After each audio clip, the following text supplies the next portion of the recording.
বোন ডেভেলপমেন্টের ক্ষেত্রে ক্যালসিয়াম রিচ ফুড গুলো আমরা অ্যাড করতে পারি। আচ্ছা, মাছ না, মিল্ক প্রোডাক্ট গুলো যদি বলি, আহ, মাছ, হ্যাঁ, অ্যানিমাল ফুড গ্রুপ তো আছে।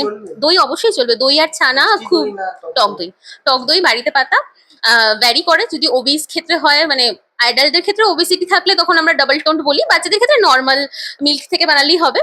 আর ছানা খুব ভালো কাজ ক্যালসিয়ামের জন্য। আরো বিভিন্ন ভেজিটেবলস আছে, শাকও আছে, কিছু সবজিও আছে, বা হ্যাঁ অ্যানিমাল প্রোটিনসও কিছু সোর্সেস আছে যেখান থেকে ক্যালসিয়াম পাওয়া যেতে পারে। আর এক্সেসিভ যদি লো থাকে ক্যালসিয়াম, সেই ক্ষেত্রে আমরা তখন বলি কি করতে, বিভিন্ন সাপ্লিমেন্ট ডক্টররা দিয়ে দেয়, সেগুলোতে D3 সাপ্লিমেন্ট, ক্যালসিয়ামের সাপ্লিমেন্ট, এগুলো অ্যাড করা হয় ডায়েট।